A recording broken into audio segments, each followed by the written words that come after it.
আসসালামু আলাইকুম শিক্ষার্থী বন্ধুরা, আজকের ক্লাসে আমরা আলোচনা করতে চলেছি আমাদের গ্রেট লাভ পোয়েট জন ডান এর লেখা দারুণ একটা কবিতা। কি বলো তো, the sunrising, right? The sunrising এত বিউটিফুল একটা পোয়েম যে এই কবিতাটা মানে ভালো লাগবে না এমন কেউ নেই, সবার ভালো লাগবে। তো এই কবিতাটাই কবি অ্যাকচুয়ালি তার বিলাভডকে এত বেশি হাইলাইট করেছেন এবং আমরা হাইপার বলে যে বিষয়টা জানি তার অনেক ব্যবহারই দেখতে পাবো। অনেক তোমার হচ্ছে গিয়ে ফিগার অফ স্পিচগুলো রয়েছে, যেমন এখানে কিন্তু পোয়েট সান বা সূর্যকে কি করেছেন, পার্সোনিফাই করেছেন। অ্যান্ড পার্সোনিফিকেশানটা কি তোমরা নিশ্চয়ই জানো, যে যখন আমরা কোনো একটা অবস্তুগত জিনিসকে লাইফ দিই তখনই সেটাকে পার্সোনিফিকেশান বলা হয়। অবস্তুগত জিনিসটা কি, যেমন ধরো এটা হচ্ছে ফ্লাওয়ার, বাট আমি একটা এটাতে কীভাবে আমি মানে লাইফ দিব? ফ্লাওয়ারকে তো আমার পক্ষে লাইফ দেওয়া সম্ভব না, বাট লাইফটাই ভাবি যে ফ্লাওয়ারটা যেন আমার মন কেড়ে নিয়েছে। এই যে আসলে মানে মানুষের মতো কিছু কাজ যেন সে করতে পারছে, তার বিউটিটা আমাকে অ্যাট্রাক্ট করছে, যেন আমার মন কেড়ে নিয়েছে। এই যে ফ্লাওয়ারগুলো যেন আমাকে কোথায় উড়িয়ে নিয়ে চলে যাচ্ছে অন্য একটা ভুবনে।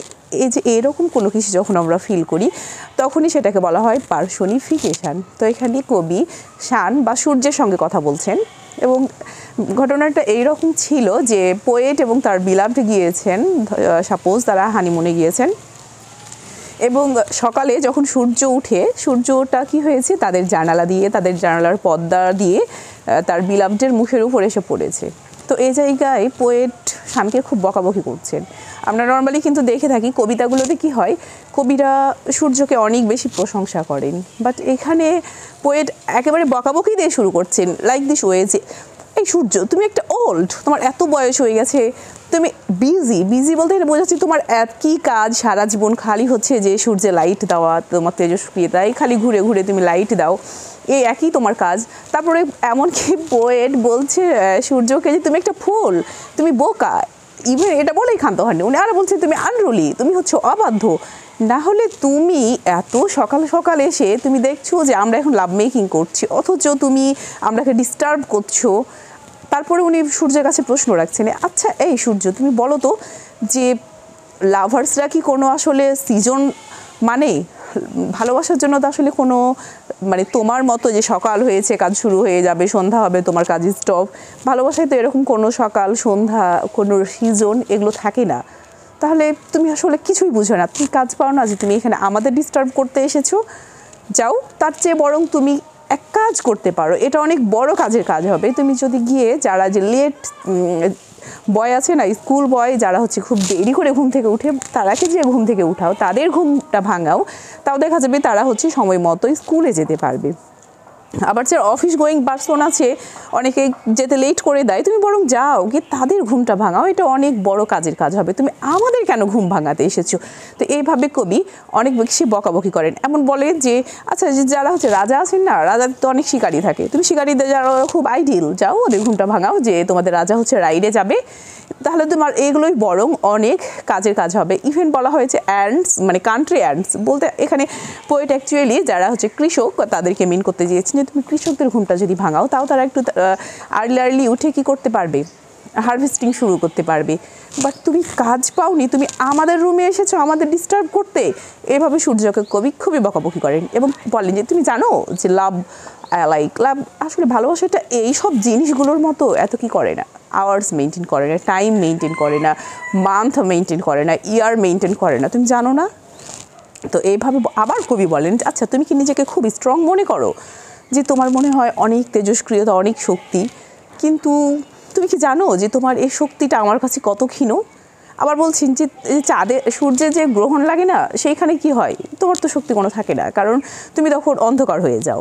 আবার তোমার শক্তি কতটুকু, জাস্ট আমি যদি আমার চোখের পাতাটা জাস্ট একবার একটু এভাবে বন্ধ করি তাহলে কি হবে, আমি তোমাকে দেখতে পাবো না, তুমি অন্ধকার। তার মানে কই তুমি যে নিজেকে এত স্ট্রং মনে করছো, বাট তোমার স্ট্রংনেসটা তো আমার কাছে একেবারেই ক্ষীণ, জাস্ট আমার চোখের এক পলকের মতো।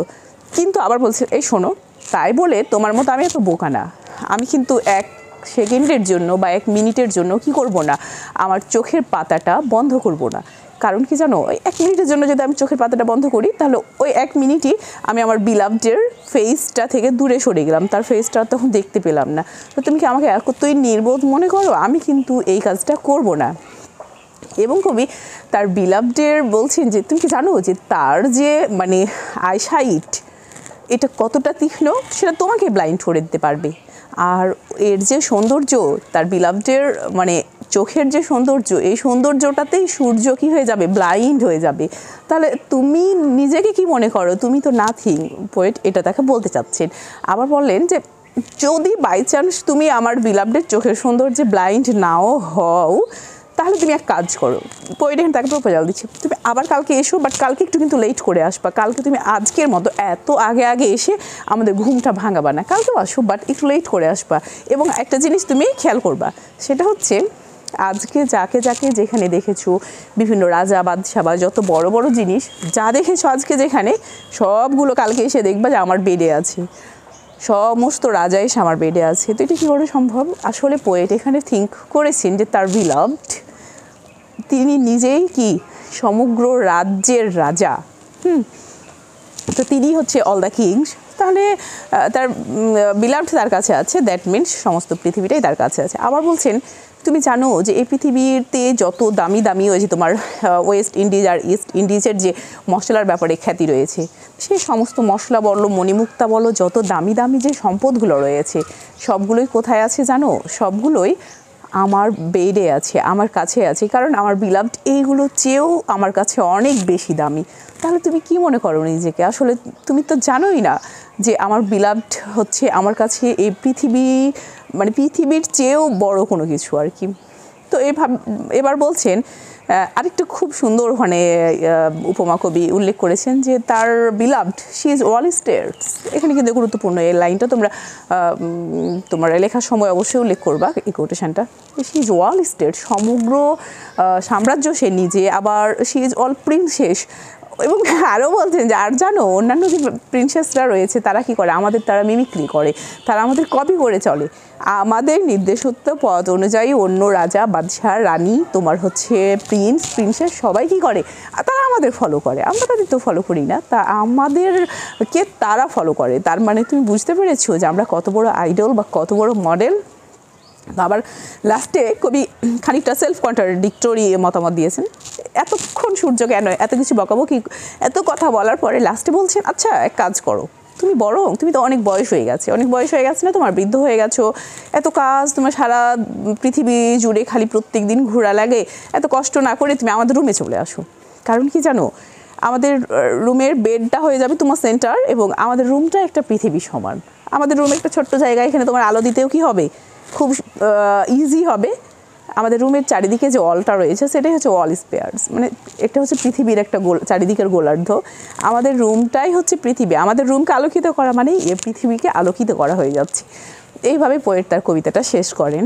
তো দেখো এখানে জন ডান তার বিলাভডকে কী পরিমাণে হাইলাইট করেছেন, এবং তাদের যে লাভ মেকিংয়ের সময় সূর্য এসে ডিস্টার্ব করাতে সূর্যকে বকবকি করেছেন, এবং তার কাছে মনে হয়েছে যে তার বিলাভড যদি তার সঙ্গে থাকে তাহলে তার পক্ষে এই পৃথিবীর আর অন্য কোনো জিনিসই not like so must valuable. হ্যাঁ, যে তার ওয়াইফের চেয়ে এত ভ্যালুয়েবল আর কোনো কিছু হতে পারে না।